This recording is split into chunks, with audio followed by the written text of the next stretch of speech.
Hello friends, once again welcome back to polytechnical polytechnic easy. तो friends, आज की इस वीडियो में हम लोग पॉलीटेक्निक लेटरल एंट्री के लिए एक महत्वपूर्ण चैप्टर जो कि फिजिक्स का है, प्रॉपर्टीज ऑफ मैटर, उसे हम लोग कंप्लीट करेंगे। इससे पहले कल की वीडियो में मैंने आपको ऑलरेडी बताया था कि कौन कौन से आपके इंपॉर्टेंट चैप्टर है जो कि आपको एग्जाम में करके ही जाना है, उसे बिना किए आप लोग नहीं जाएंगे। ठीक है, तो ऑलरेडी सभी चैप्टर को हम लोग पढ़ चुके हैं। फिजिक्स का एक चैप्टर जो कि हमारा रह गया था, जो कि मोस्ट इम्पॉर्टेंट है, तो उसे करना हमारे लिए बहुत ही ज़रूरी है। तो आज की इस वीडियो में हम लोग उसे कवर करेंगे। एंड इस चैप्टर से आपका न्यूमेरिकल एंड थ्योरी लगा कर टोटल कम से कम तो 3 क्वेश्चन पूछे जाएंगे, कभी कभी 4 क्वेश्चन भी रहता है। तो इसके थ्योरी पार्ट को भी हम लोग कवर करेंगे एंड न्यूमेरिकल पोर्शन को भी हम लोग इसी वीडियो में कंप्लीट करेंगे। ठीक है फ्रेंड्स, तो चलिए हम लोग बिना देरी के अभी सीधा सीधी हम लोग स्टार्ट करते हैं अपने इस सेशन को एंड देखते हैं कि हम लोग किस तरीके से उसे फिनिश करेंगे। आई होप आपको डिस्प्ले पे क्वेश्चन आपको क्लियरली विजुअल होगा। तो ये आपके लेटरल एंट्री एग्ज़ाम के लिए बहुत महत्वपूर्ण होने वाला है। 17 को आपको एग्ज़ाम है, तो देन आप लोग को प्रिपेयर होना तो बनता है। पहला क्वेश्चन देखिए आपके डिस्प्ले पे क्या कह रहा है। According to Hooke's law, with the increase in stress the ratio of stress and strain. मतलब कह रहा है, हुक्स लॉ जो हम लोग पढ़े थे ना, उसमें क्या था ना कि हम लोग जब ऐसे स्ट्रेच करते हैं तो जो हमारा रेशियो रहता है ना स्ट्रेस और स्ट्रेन का, उसका रेशियो पे हमारा क्या प्रभाव पड़ेगा, तो वो हम लोगों का रिमेंस कांस्टेंट रहता है। क्योंकि विद इन इलास्टिक लिमिट जैसे जैसे हम लोग खींचते हैं, जितना स्ट्रेस करेंगे उतना ही उस पर हमारा स्ट्रेन जनरेट होगा। तो हमारा क्या रहेगा, वो हमारा कांस्टेंट आएगा। कांस्टेंट आएगा तो बोले कि रिमेंस स्थिर रहेगा। क्योंकि जैसे जैसे इलास्टिसिटी हमारा बढ़ेगा, जैसे जैसे हम लोग जाएंगे ना इलास्टिसिटी में, तो जैसे हमारा स्ट्रेस है ना, stress directly proportional to strain, जो मैंने अभी आपको ग्राफ बताया, हो सकता है मैं आपको डिस्प्ले पे बाद में दिखा दूंगा। तो जैसे जैसे स्ट्रेस बढ़ता है वैसे स्ट्रेन भी बढ़ता है, यानी डायरेक्टली प्रोपोर्शनल है। अब मान लीजिए स्ट्रेस एक्स बढ़ा और स्ट्रेन भी एक्स ही हुआ, तो एक्स एक्स कट गया, यानी क्या है, यह हमारा कॉन्स्टेंट आ रहा है। ठीक है, प्रश्न नंबर 2 पे चलते हैं। न्यूमेरिकल है, यह एग्जाम में आपका पूछा जा चुका। A wire is stretch to double its length the strain is. अब मान लीजिए आपको हम एक तार देते हैं, आप उसको, तार x था, उसको खींच के लमार के 2x कर दिए। देन अब आप बताइए कि इसमें स्ट्रेन कितना जनरेट हुआ। अब आप बोलिएगा सर स्ट्रेन का फार्मूला क्या होता है, तो स्ट्रेन का फार्मूला चेंज इन लेंथ यानी डेल्टा एल डिवाइडेड बटा एल होता है। तो चेंज इन लेंथ हमारा कितना हो गया, तो पहले एल था, फिर हमारा कितना हो गया, 2l हो गया, यानी एल, अब मान लीजिए कितना हो गया, पहले हमारा एल था, लंबार के कितना कर दिए, 2l कर दिए। ठीक है, तो चेंज इन लेंथ, लेंथ में कितना का बदला हुआ, अब बोलिएगा लेंथ में एल का बदला हुआ। अब दोनों को माइनस कीजिएगा, एल माइनस एल तो कितना आएगा, एल माइनस 12 कीजिएगा तो एल आएगा, डिवाइडेड बटा ओरिजिनल लेंथ तो यानी एल है। तो ये कट पिट के कितना हो गया है, कितना हो जाएगा, तो 1 हो जाएगा हमारा करेक्ट आंसर। फार्मूला यहाँ पे लिखा हुआ है, तो फार्मूला याद रखिएगा, आपको एग्जाम में काम आएगा। डबल के जगह ट्रिपल भी एग्जाम में कर सकता है, तो इस तरीके से आपको सोचना पड़ेगा। ठीक है, which of the flowing has the highest elasticity, मतलब प्रत्यास्थ। इलास्टिसिटी को हिंदी में बोलते हैं प्रत्यास्थ, मतलब सबसे ज़्यादा इलास्टिसिटी, मतलब खींच के किसको लमार पाएंगे, नीचे जो ऑप्शन दिया है ना, इसको यदि हम खींच के खूब लमारेंगे तो सबसे ज़्यादा किसको लमार पाएंगे, किसको लंबा कर पाएंगे, तो वह हम लोग स्टील को कर पाएंगे। Steel is the more elastic than rubber. आप लोग मने मन क्या सोचेंगे, रबर को तो खींच को हम लोग बहुत लंबा कर लेते हैं, तो आप यहाँ पे फंस जाएंगे और एग्जाम में नेगेटिव करके आ जाएंगे एंड आपका गलत हो जाएगा। ठीक है, तो ऐसा आप लोगों को नहीं करना, थोड़ा सा एग्जाम में क्वेश्चन को पढ़ना है, ज़्यादा आप लोग नहीं हड़बड़ाएंगे क्वेश्चन को देख के। ठीक है, 150 में 150 बनाने के पीछे मत पड़ जाइएगा। कल के वीडियो में मैंने आपको बताया हूँ कि कितना क्वेश्चन आपको अटैम्प्ट करना है, तो ज़्यादा अटैम्प्ट के पीछे मत भागिएगा, एक्यूरेसी मेंटेन करना है। The bulk modulus of an ideal incompressible fluid, हमें बोल रहा है कि बल्क मॉडुलस क्या होता है।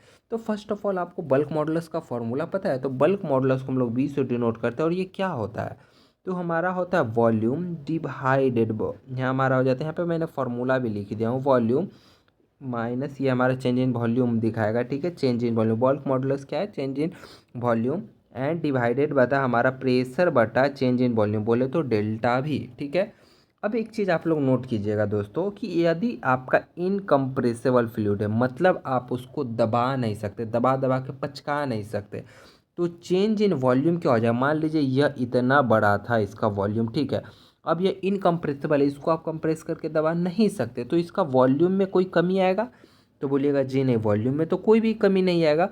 तो बटा में क्या है, डेल्टा भी है, तो मान लीजिए डेल्टा भी आपका जीरो हो जाएगा, इनकम्प्रेसिबल है, तो इसका कुछ वैल्यू निकलेगा क्या भैया, वैल्यू निकलेगा, तो बोलिएगा वैल्यू नहीं निकलेगा, यानी इनफाइनाइट हमारा करेक्ट आंसर आ जाएगा। ठीक है, तो इस तरीके से आपको न्यूमेरिकल भी इस फॉर्मूले पे मिले, देन वैल्यू को पुट करना है एंड आंसर को फाइंड आउट करना है, इससे ज़्यादा कुछ नहीं रहेगा। ठीक है, सरफेस टेंशन से एक एमसीक्यू हर बार पूछता है, तो इसे आप लोग जरूर क्लियर कीजिए। कह रहा है surface tension of a liquid is due to, मतलब किसी लिक्विड में सरफेस टेंशन क्यों होता है, सरफेस टेंशन होने के पीछे का रीज़न क्या है, तो इसके रीज़न होने का पीछे ने हमारा होता है कोहेसिव फोर्स। कोहेसिव फोर्स क्या है, एक्सप्लेनेशन आप लोग जरूर रीड कीजिएगा क्वेश्चन रटने के बजाय, हमारी हर एक वीडियो में आपको एक्सप्लेनेशन देखने को मिलेगा, तो उसे आप लोग फोकस जरूर कीजिएगा।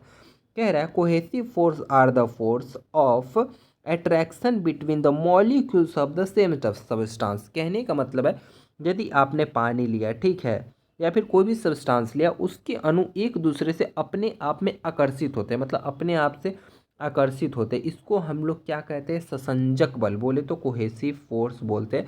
मतलब एक दूसरे से अट्रैक्ट होकर एकदम चिपक करके रहेगा, भाई हम दोनों साथ साथ अलग नहीं होंगे, डैट मीन ससंजक बल, कोहेसिव फोर्स, और इसी के कारण ही हमारा बारिश की बूंदें गोल होती है, जो कि हम लोग बच्चा में पढ़े थे। नेक्स्ट प्रश्न है, if the radius of a capillary tube is double then the height of liquid column will be. यदि केशिक नाली की त्रिज्या को दोगुनी कर दी जाए तो द्रव्य स्तंभ की ऊंचाई, कैपिलरी ट्यूब क्या होता है, जो पतला सा ट्यूब नहीं रहता है जिसमें देखे होंगे कि लिक्विड हमारे से राइज करता है, ऊपर चढ़ता है। ठीक है, तब हमें बताना है कि भैया इसका जो त्रिज्या है पहले x था, ठीक है, अब इसको बढ़ा के मान लीजिए हम 2x कर दिए, देन इसमें लिक्विड जो है कितना ऊपर चढ़ेगा, तो इसका एक फॉर्मूला होता है कि कैपिलरी राइज कितना होगा, हाइट डायरेक्टली प्रोपोर्शनल नहीं होता है, इन्वर्सली प्रोपोर्शनल टू 1/रेडियस। यदि डायरेक्टली प्रोपोर्शनल होता तो जैसे आप त्रिज्या बढ़ाइएगा वैसे क्या होगा, हमारा हाइट में क्या देखने को मिलेगा, बढ़ोतरी मिलेगा, जैसे जैसे त्रिज्या बढ़ेगा वैसे वैसे हाइट भी बढ़ेगा। लेकिन क्या बोला, इनवर्सली प्रोपोर्शनल कर दिया, उसको क्या कर दिया, उल्टा।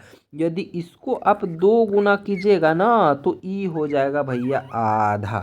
समझ में आया, सिंपल सा बात है। अब आप एक चीज़ प्रैक्टिकली सोचिए, आपको एक ऐसा पतला ट्यूब है, ठीक है ना, तो इसमें लिक्विड धीरे धीरे ऊपर जाएगा, या फिर मान लीजिए अब इसको बढ़ा कर हथना वो कर दिए, ठीक है, तो इसमें लिक्विड ऊपर चढ़ेगा क्या, जल्दी नहीं चढ़ पाएगा। ठीक है, तो क्या हो जाएगा, आधा हो जाएगा। तो बेसिक आप कॉमन तरीके से भी सोच सकते हैं और फॉर्मूला से भी सोच सकते हैं। ठीक है, तो ये क्या हो जाएगा, हमारा हाफ हो जाएगा, ऑप्शन नंबर भी करेक्ट आंसर। नेक्स्ट प्रश्न पे आते हैं, कह रहा है the angle of contact for a liquid which does not wet the glass surface. कहने का मतलब है, मान लीजिए आप किसी एक ग्लास ट्यूब लेते हैं, इसमें कोई एक ऐसा लिक्विड डालते हैं जो कि ग्लास को नहीं भींगाती है, ठीक है, देन वहाँ पे जो एंगल क्रिएट होगा वो कौन सा एंगल होगा, एक्यूट एंगल बोले तो न्यून को 90 डिग्री से कम होगा, ऑब्ट्यूस बोले तो अधिक को 90 डिग्री से ज़्यादा, या फिर समकोण होगा, या फिर जीरो होगा।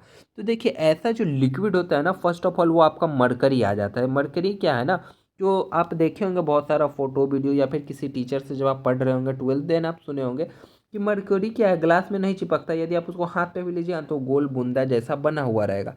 तो उसमें क्या रहता है ना, उसमें सबसे ज़्यादा कौन सा फोर्स रहता है, सबसे ज़्यादा आप कमेंट करके हमें यह बताइएगा, मरकरी में कौन सा फोर्स स्ट्रॉन्गर रहता है। ठीक है, तो आप बताइए कि वो हमारा जो एंगल बनता है वो कौन सा बनता है, तो वो एंगल जो ग्लास में नहीं चिपकने देता वो ऐसे बनाएगा मरकरी वाला, देन इसे हम लोग क्या बोलते हैं, इसे हम लोग अधिक कोण ऑब्ट्यूज एंगल बनाते हैं। एंड इस एक्सप्लेनेशन को पढ़ के आप हमें कमेंट बॉक्स में यह बताएंगे कि मरकरी में कौन सा फोर्स ज़्यादा रहता है, कोहेसिव फोर्स ज़्यादा रहता है या फिर एडेसिव फोर्स ज़्यादा रहता है। मैं देखना चाहता हूँ आप लोग पढ़ रहे हैं या फिर नहीं एक्सप्लेनेशन को। नेक्स्ट प्रश्न है आपका, excess pressure inside a soap bubble of radius r and the surface tension T. हमें यहाँ पे एक्सेस प्रेशर यानी पी कैलकुलेट करना है, पी निकालने का फॉर्मूला बताना है। तो सोप बबल का एक्सेस फार्मूला हमारा क्या रहता है, जब आपने थ्योरी मेरा पिछले ईयर का वीडियो देखा हो देन वहाँ पे मैंने इसे एक्सप्लेन भी किया था, P is equal to 4 × T, हमारा क्या टी बोले तो सरफेस टेंशन डिवाइडेड बता रेडियस, कि उसका रेडियस क्या हो है आपके उस सोप बबल का। तो करेक्ट आंसर आपका ऑप्शन नंबर यहाँ पे बी हो जाएगा। इन केस एग्जाम में आपसे पूछता है कि सोप बबल का प्रेशर क्या होगा, उसका त्रिज्या मान लीजिए 2 दे देता, 2 सेंटीमीटर 3 सेंटीमीटर कुछ भी दे देता, एंड सरफेस टेंशन XYZ दे देता, देन आपको प्रेशर कैलकुलेट करना रहेगा, तो आप इजिली इससे कैलकुलेट कर लेंगे। ठीक है, प्रश्न नंबर 9 में आपसे पूछा गया है, when the temperature of a liquid increase its surface tension, यदि आपके पास हमें एक लिक्विड दिए, आप उसका क्या कर देते हैं टेम्परेचर, अब इसके नीचे आग लगा दिए, ठीक है, अब आग लगा दिए, बॉनफायर जला दिए, तो देन इसका क्या हाल होने वाला है भैया, तो इसका सरफेस टेंशन बोले तो पृष्ठ तनाव क्या होगा, डिक्रीज होगा, घट जाएगा। क्यों डिक्रीज होगा, तो जैसे ही हम सरफेस टेंशन को इंक्रीज करते हैं, इसका काइनेटिक एनर्जी ऑफ मॉलिक्यूल्स जो है हमारा क्या होता है, इंक्रीज हो जाता है, और इसके बीच का जो हमारा अंदर का इसका जो कोहेसिव फोर्स है ना, कोहेसिव जो एक दूसरे को बांध के चिपका के रखता है, वो क्या हो जाता है, कमज़ोर हो जाता है, रिड्यूस हो जाता है। डैट्स वाई आपका सरफेस टेंशन भी कम हो जाता है। समझ में आया ना। गरम करेंगे तो काइनेटिक एनर्जी बढ़ेगा, काइनेटिक एनर्जी बढ़ेगा यानी सरफेस टेंशन घटेगा। कैसे घटता है, तो जैसे ही आप इसके नीचे आग लगाइएगा तो उसके बीच में जो बंद है, जो जैसे नहीं बोलता हम भाई भाई साथ साथ, अब दोनों के बीच में आग लगा दीजिए तो दूर जाएगा ना भैया, हटेगा ही ना। देन सरफेस टेंशन आपका डिक्रीज हो गया, उसका बॉन्ड कमजोर हो गया, ठीक है ना। जैसे नहीं देखते दो दोस्त में कोई लड़ाई करा दिया, नहीं बोलता आग लगा दिया दोनों के बीच में, तो कुछ इस तरीके से रिलेट करके पढ़ा कीजिए। According to the kinetic theory of gases, absolute zero temperature, absolute zero temperature कब होगा, तो एब्सोल्यूट जीरो टेम्परेचर कहने का मतलब है जीरो केल्विन हम लोग कहते हैं, ठीक है। उस पर क्या होता है, kinetic energy of molecules become a zero, मतलब आपका मॉलिक्यूल्स का काइनेटिक एनर्जी बोले तो गतिज ऊर्जा, मूव करने की एनर्जी क्या हो जाती है, जीरो हो जाती है, ठीक है। अब ऑप्शन को पढ़िए, तो ऑप्शन नंबर सी में कह रहा है मॉलिक्यूल्स मोशन स्टॉप, यानी मॉलिक्यूल्स का मोशन स्टॉप हो रहा है, यानी काइनेटिक एनर्जी खत्म। That means option number C आपका यहाँ पे हो गया करेक्ट आंसर, ठीक है। प्रश्न नंबर 11 देखिए, फॉर्मूला रिलेटेड है, क्या कह रहा है आपका, कह रहा है दी वांडर वाल इक्वेशन, यहाँ पे वांडर वाल इक्वेशन दिया गया है रियल गैस के लिए, ठीक है। देन द टर्म ए, इसमें ए क्या बताता है, तो ए जो हमारा बताता है इंटर मॉलिक्यूलर इंटरेक्शन, कहने का मतलब है आंतरिक आणविक आकर्षण की, मतलब एक मॉलिक्यूल दूसरे मॉलिक्यूल से किस तरीके से अट्रैक्ट हो रहा है, उनके बीच का इंटर मॉलिक्यूलर फोर्स को बताता है कि एक दूसरे के बीच में कितना फोर्सेस लग रही है, ठीक है।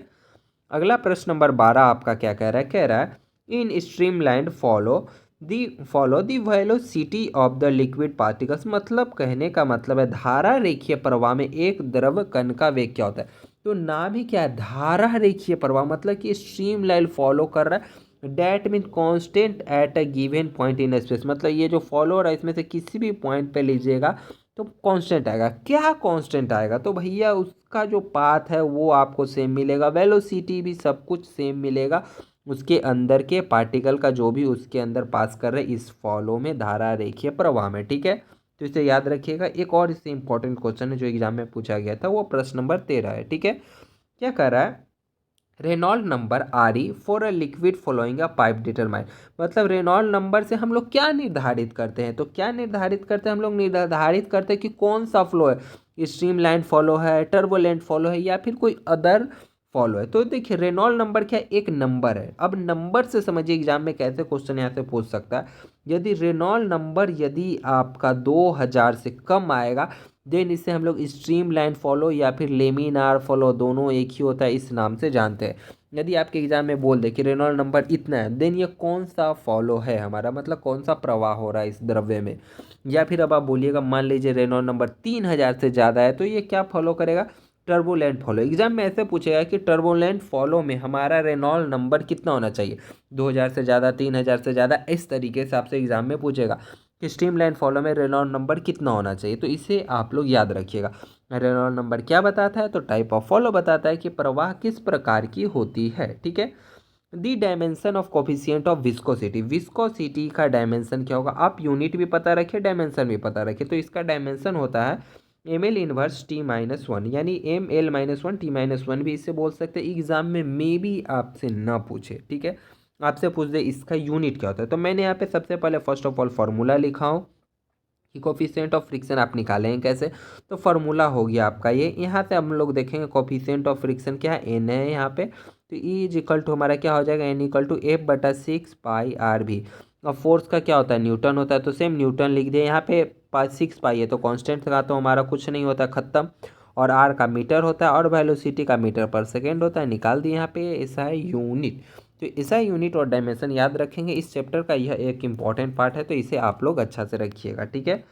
नेक्स्ट प्रश्न आपका कह रहा है अकॉर्डिंग टू स्टोक लॉ के हिसाब से viscous drag of a force, मतलब बोले तो विस्कस ड्रैग जो होता है हमारा, स्याने बल हिंदी में इसको बोलेंगे, on a sphere of a radius r moving with the terminal velocity भी।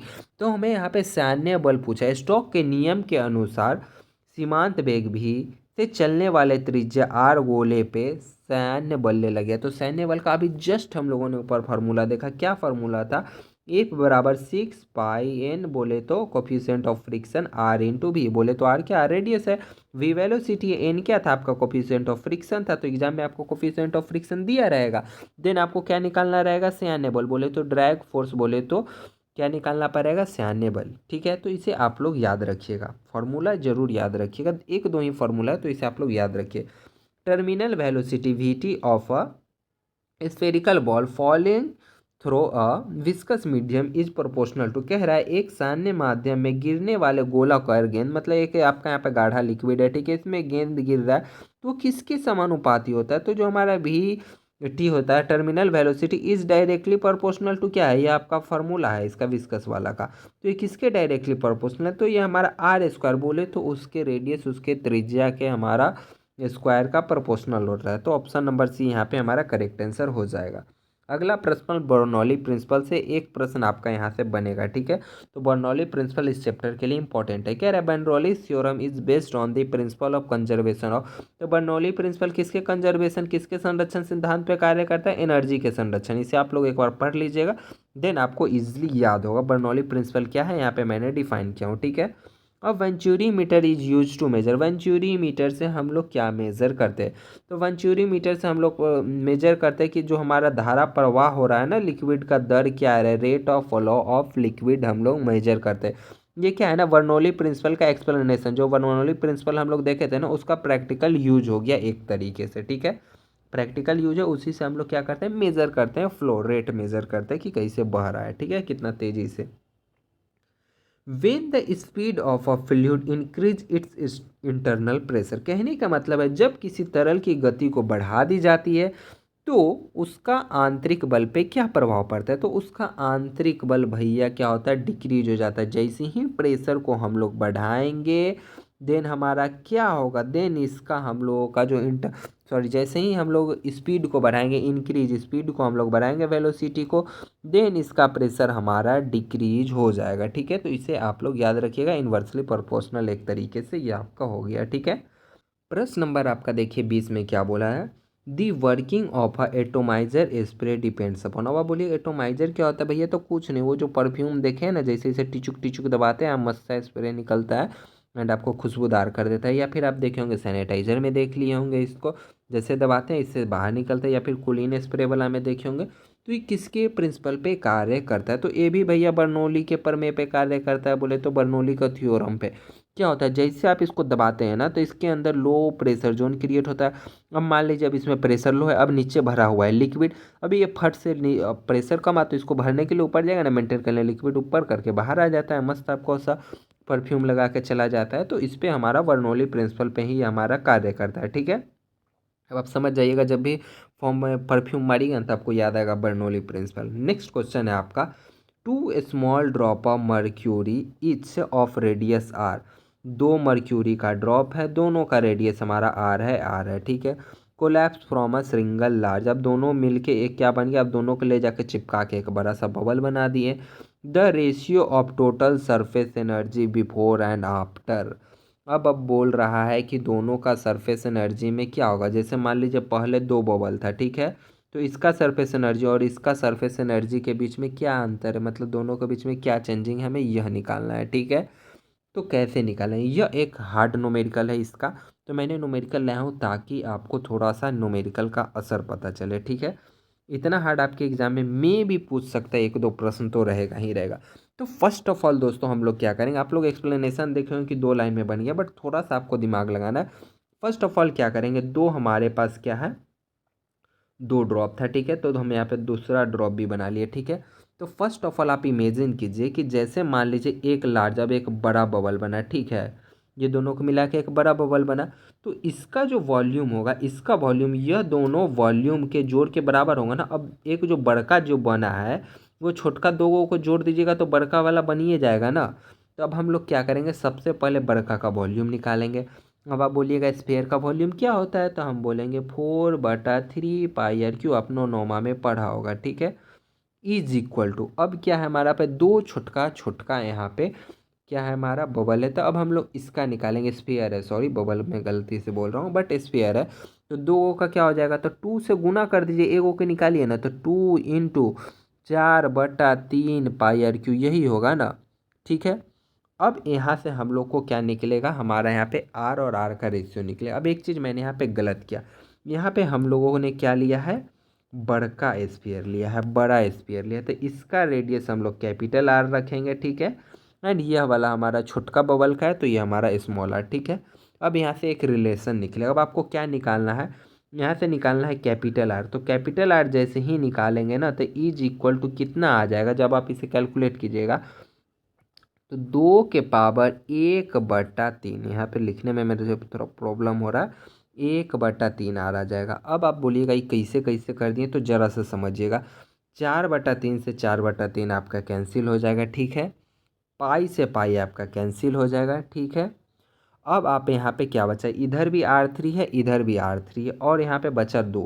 तो ये वाला जब क्यू रूट इधर उठ के जाएगा तो ये क्या बन जाएगा, इसके अंडर रूट आ जाएगा ना। तो जैसे ही रूट आ जाएगा मतलब क्या हुआ, यानी घात 1/2, सॉरी घात 1/3, ठीक है।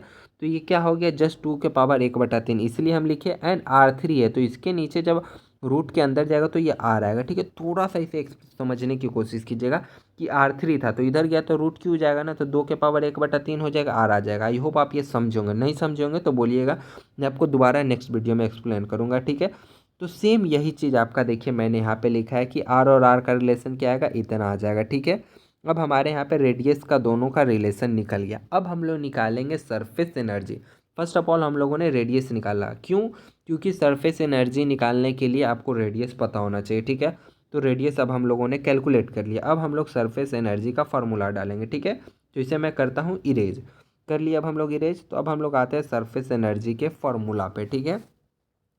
तो सरफेस एनर्जी का सिंपली हमारा फार्मूला होगा ई इज इक्वल टू, क्या होता है, सबसे पहले सीधा हम निकाल रहे हैं आपका बड़का गोला का, ठीक है, बोले तो बड़ा वाला का। तो ई इज इक्वल टू हम लोगों का क्या होगा, तो ई इज इक्वल टू आप बोलिएगा कि इसका फार्मूला बताए थे, इसका पहले हम आपको पढ़ा चुके। टी टी बोले तो सरफेस टेंशन, ठीक है।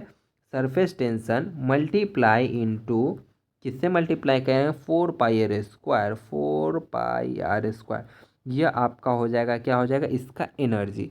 लेकिन हम लोग क्या कर रहे हैं, हम लोग बड़का गोला का निकाल रहे हैं और छोटका गोला का निकाल रहे हैं, ठीक है। तो अभी पहले मान लेते हैं हम छोटका गोला का निकाले, तो छोटका गोला का निकाले तो आप बोलिएगा कि सर आप तो 2 से गुना नहीं किए, 2 गो गोला है, तो अब आप इसमें क्या कर दीजिए, 2 से गुना कर दीजिए। तो ये आपका कितना आएगा, तो ये आपका आ जाएगा 4 में 2 से गुना कर दीजिए तो 8 हो जाएगा, यानी ई बराबर आपका क्या हो जाएगा, 8 पाई आर स्क्वायर टी आ जाएगा, ठीक है। तो यह आप याद कर लीजिए, यह आपका आगे कौन सा, दोनों छोटका छोटका गोला का एनर्जी आ गया, ठीक है। ये 2 से गुना था। अब आप बोलेंगे यह तो निकाल लिए छोटका गोला का, अब जो नया बड़का गोला आया है उसका भी तो निकालना पड़ेगा ना। तो चलिए अब हम लोग उसका निकालते हैं। इसको याद रखिएगा 8 पाई आर स्क्वायर टी, मैं इसको इरेज करता हूँ, ज़्यादा जगह नहीं है मेरे पास, तो इसे आप लोग याद रखिएगा, यह इतना आया। अब हम लोग दूसरा गोला का एनर्जी निकालते हैं, ठीक है। तो दूसरा गोला का एनर्जी सेम इसी फार्मूला पे डालेंगे हम लोग। चलिए हम लोग फिर से उसको लिख लेते हैं। तो दूसरा गोला का एनर्जी क्या होगा, फार्मूला तो हम लोगों का सेम लगा था, ई इज इक्वल टू क्या था, आप बोलिएगा टी गुने 4, क्या हो जाएगा हमारा, 4 pi r square. Are square अब आप ज़रा ध्यान दीजिएगा, यह जो हमारा यहाँ पे बड़का आर लिखेंगे, बड़का आर का स्क्वायर, ठीक है, यही है ना।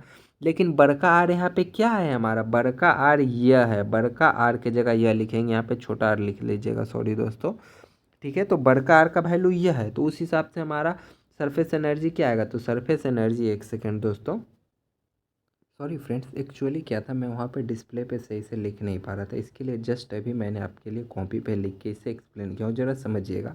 हमारे पास 2 ड्रॉप्स था, ठीक है, 2 छोटा छोटा ड्रॉप्स था, एक हमारा बड़ा ड्रॉप्स बना। तो क्या है ना कि जो बड़ा ड्रॉप्स बना तो वॉल्यूम तो एक ही होना। अब मान लीजिए आप एक गिलास में थोड़ा सा पानी लिए, उसमें थोड़ा सा पानी लिए, दोनों को मिला दीजिए तो फाइनल वॉल्यूम आपका तो उतना ही रहेगा ना।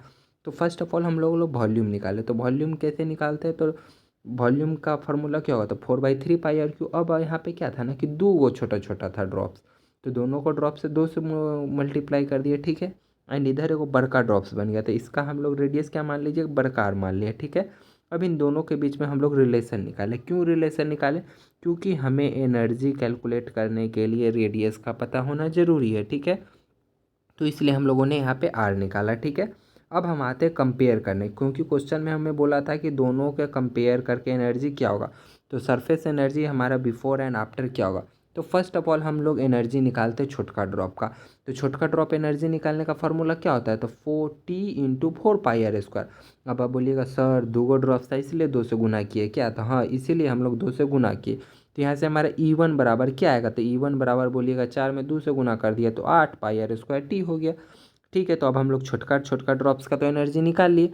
अब आते हैं हम लोग बड़का ड्रॉप्स पे। तो बड़का ड्रॉप्स पे निकालने के लिए फार्मूला क्या रहेगा, फार्मूला वही होगा, रेडियस हमारा यहाँ पे बड़का आर हो जाएगा, ठीक है। तो 2 × 4π। अब आप बोलिएगा ये कहाँ से लिख दिए, तो ये जरा देखिए हम लोग कहाँ से लिख दिए हैं। अभी जस्ट हम लोग निकाले थे बड़का आर बराबर क्या होगा, तो बड़का आर बराबर 2⁻1/3 छोटका आर होगा। सेम वही चीज़ हम लोग यहाँ पे पुट कर दिए। एंड तो फिर हमारा यहाँ पे क्या आ गया था, कैपिटल E2 बराबर, सॉरी मतलब दूसरा का एनर्जी बराबर कितना आ गया, 4πr²। एंड ये 2 से मल्टीप्लाई 1 में हो गया तो ये कितना हो गया, 2/3 पावर बन गया। तो इस चीज़ को तो आप लोग समझ ही रहे होंगे। अब हम लोग दोनों एनर्जी निकाल लिए। अब दोनों एनर्जी को हम लोग कंपेयर करें कि कितना का चेंजिंग आया, यानी E1/E2 करेंगे। तो E1 का मान कितना था, 8πr² था। एंड E2 का मान जस्ट अभी हम लोग निकाले, तो इसको रख दिए, πr² से πr² भाग गया, t से t भाग गया, 4 से कटिए 8 2 बार में, तो 2 लिख दिया, यानी 2/2 के पावर 2/3। अब ये बटा में है तो पावर क्या हो जाएगा, माइनस हो जाएगा। तो 2 के पावर 1 माइनस 2/3 किए तो ये कितना आ जाएगा, 2 के घात 1/3। अब चेंजिंग कितना आया, तो चेंजिंग हमारा कितना आया, 2 के घात 1/3 रेशियो 1। आई होप अब आपको समझ में आएगा, जस्ट इसीलिए मैंने आपको यहाँ पे कॉपी में लिखा ताकि आप लोग इजीली इसे क्लियर कर सके। अभी अभी जस्ट मैंने आपके लिए लिख के इसे एक्सप्लेन किया हूँ। आई होप आप इसे समझ जाएंगे। मैं इसे भी अटैच कर दूंगा PDF में। अब हम लोग वापस चलते हैं अपने क्वेश्चन पे एंड वहाँ पे हम लोग आगे प्रश्नों का सॉल्यूशन करते हैं। आई होप आप इसे समझ गए होंगे। ऑप्शन नंबर भी हमारे यहाँ पे करेक्ट आंसर है। समझ गए तो वीडियो को लाइक कीजिए, अपने दोस्तों के साथ भी शेयर कीजिए, जरूर कीजिएगा। देखिएगा इससे चैप्टर से आपके एग्जाम में क्वेश्चन रहेंगे ही रहेंगे 3 प्रश्न। नेक्स्ट प्रश्न कह रहा है if the temperature of a gas increase, मतलब किसी गैस के टेम्परेचर को आप बढ़ा दिए, ठीक है, 27 डिग्री से लेके कितना बढ़ा दिए, 927 कर दिए। देन RMS वेलोसिटी बिकॉम, यहाँ पे हमारा RMS वेलोसिटी क्या होगा। तो फर्स्ट ऑफ ऑल देखिए ये आपका सेल्सियस में दिया गया, इसे हम लोग चेंज करेंगे केल्विन में। केल्विन में चेंज करने के लिए क्या करेंगे, 273 ऐड करेंगे, दोनों में 273 ऐड करेंगे। जैसे ही ऐड करेंगे यह कितना बन जाएगा, 300 केल्विन बन जाएगा या 1200 केल्विन बन जाएगा। अब यहाँ पे हमारा फॉर्मूला क्या होता है RMS के लिए, तो डायरेक्टली प्रोपोर्शनल क्या है हमारा, रूट अंडर हमारा क्या आ जाएगा, दोनों का रेशियो। ई कितना है 1200 डिग्री, तो नीचे लिख देंगे, ऊपर लिख देंगे 1200 डिवाइडेड बटा 300, तो हमारे कितना आ जाएगा, रूट अंडर 4 यानी 2, यानी बोले तो 2 गुना यहाँ पे हमारा हो जाएगा, ठीक है। इस फॉर्मूला पे रखेंगे, आंसर को हम लोग फाइंड आउट कर लेंगे। प्रश्न नंबर 23 देखिए आपसे कह रहा है क्या, प्रश्न नंबर 23 में पूछा गया the dynamic lift of an aeroplane is based on, मतलब एरोप्लेन जो हवा में ऊपर उड़ जाता है ना, तो उसके गति का सिद्धांत क्या है, किस पे आधारित है। जब आप देखिएगा एरोप्लेन का जो ब्लेड रहता है ना, वो ब्लेड का ऊपर का शेप ऐसा ही बनाया रहता है ना कि ऊपर हवा एकदम तेजी से निकल जाएगा, जिसके कारण अपलिफ्ट प्रेशर जनरेट होगा और हमारा एरोप्लेन ऊपर भाग जाएगा, ठीक है। तो इसका करेक्ट आंसर कौन से प्रिंसिपल पे, तो ये बर्नौली का ही प्रिंसिपल है, उसी यही प्रिंसिपल सिद्धांत पे वो हमारा कार्य करता है, ठीक है। बहुत इंपॉर्टेंट प्रिंसिपल दिए थे बर्नौली जी। कह रहा है हम लोगों का नेक्स्ट प्रश्न, for a perfectly rigid body Young's modulus is, Young's modulus क्या होता है, तो यंग्स मॉडुलस Y बराबर स्ट्रेस बटा स्ट्रेन होता है, ठीक है। अब स्ट्रेन मतलब क्या, घींच के मारना, लेकिन क्वेश्चन में बोल दिया रिजिड बॉडी मतलब कठोर, घींच के नहीं मार पाइएगा, डैट मीन्स स्ट्रेन उसमें हो जाएगा 0। अब बटा में आया 0 तो ये क्या मान निकल पाएगा, नहीं निकलेगा, डैट मीन्स इनफाइनाइट हो जाएगा। यानी रिजिड बॉडी का यंग्स मॉडुलस कितना होता है, तो इनफाइनाइट होता है, याद रखिएगा। अब एग्जाम में यह मत बोलिए कि मैंने आपको यंग्स मॉडुलस निकालना सिखाया नहीं था। अब एग्जाम में आपको स्ट्रेस और स्ट्रेन दे देगा तो क्या आप यंग्स मॉडुलस नहीं निकाल पाएंगे, या फिर आपको यंग्स मॉडुलस दिया रहेगा तो आप नहीं बता पाएंगे कितना इसमें स्ट्रेन हुआ या फिर कितना स्ट्रेस हुआ। तो आपको यह चीज़ आना चाहिए। यह नहीं बोलिए कि आप पढ़ाए थे ये क्वेश्चन नहीं आया। तो इस तरीके से नहीं पढ़ना है। मैंने आपको एक्सप्लेनेशन इसलिए देता हूँ कि आप वो प्रश्न ना आए तो उससे रिलेटेड 2-3 प्रश्न जो बनता है वो आ जाए, ठीक है। नेक्स्ट प्रश्न आपका 25 है। कह रहा pitot tube is use to measurement, और पिटोट ट्यूब का यूज हम लोग किसके मेजरमेंट में करते हैं? तो जो तरल बह रहा है ना, लिक्विड बह रहा है ना, फ्लूइड फ्लो हो रहा है ना, उसके प्रवाह के वेग, उसके स्पीड को मापने के लिए करते हैं। और इसका उपयोग कहाँ होता है? तो एयरक्राफ्ट का एयर स्पीड ये सब जो मेजर करता है ना उसमें यूज करते हैं। तो यह था आपका लेटरल एंट्री एंट्रेंस एग्जाम के रिगार्डिंग इस जो चैप्टर हम लोग पढ़े ना प्रॉपर्टीज़ वाला, इसका मोस्ट इंपॉर्टेंट प्रश्न। इससे बाहर इस चैप्टर से आपका एक भी प्रश्न नहीं जाएगा। किसी भी प्रश्न में आपका डाउट रह गया तो कमेंट करें, हम लोग उसे ज़रूर सॉल्व करेंगे। हमारे साथ बने रहने के लिए आपका बहुत बहुत धन्यवाद दोस्तों। मिलते हैं फिर हम लोग अगली वीडियो में। बाकी की सभी वीडियोज़ का लिंक हमारे डिस्क्रिप्शन बॉक्स में। एग्ज़ाम से पहले एक बार ज़रूर देख लीजिएगा ताकि आपकी एग्ज़ाम अच्छा जाए। जय हिंद फ्रेंड्स।